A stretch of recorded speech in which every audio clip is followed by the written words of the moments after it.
Banas medical કોલેજમાં 170 વિદ્યાર્થીઓનો દ્વિતીય સનાતન સમારોહ યોજાયો તો વિધાનસભાના અધ્યક્ષ શંકરભાઈ ચૌધરી અને આરોગ્ય મંત્રી ઋષિકેશભાઈ પટેલની ઉપસ્થિતિમાં Banas medical college and research institute Morya ખાતે MBBSના વિદ્યાર્થીઓનો દ્વિતીય સનાતન સમારોહ યોજાયો તો મહાનુભાવોના હસ્તે વર્ષ 2019ની બેન્ચમાં MBBSના 170 વિદ્યાર્થીઓને પદવી એનાયત કરાઈ હતી। આ પ્રસંગે અધ્યક્ષ શંકરભાઈ ચૌધરીએ વિદ્યાર્થીઓને શુભેચ્છા પાઠવતા જણાવ્યું હતું કે બનાસકાંઠા જિલ્લો વિવિધ ક્ષેત્રોમાં ઉત્તરોત્તર પ્રગતિ કરી રહ્યો છે। આરોગ્ય ક્ષેત્રે બનાસકાંઠા જિલ્લો આત્મનિર્ભર બને તે માટે બનાસ મેડિકલ કોલેજની સ્થાપના કરાઈ હતી। આજે એ વાતની ખુશી થાય છે કે અભ્યાસ પૂર્ણ કરી ડોક્ટર પદવી મેળવી રહ્યા છે। તેમણે કહ્યું હતું કે આગામી સમયમાં મેડિકલ કોલેજ ખાતે PG સહિતના અભ્યાસક્રમો શરૂ કરાશે। મેડિકલ કોલેજ સંચાલિત જનરલ હોસ્પિટલ પાલનપુર ખાતે આધુનિક સુવિધાઓ ઊભી કરાઈ છે। જિલ્લામાં કેન્સર કિડનીની હોસ્પિટલ પણ ઊભી કરાશે। જિલ્લામાં ગાયના ગોબરમાં CNG બનાવવામાં આવી રહ્યું છે। ભવિષ્યમાં બનાસ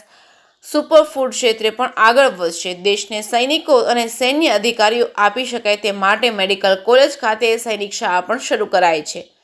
જે કેસની ગુજરાતી સાથે જહેર સિંહ વાઘેલા કાંકરેજ।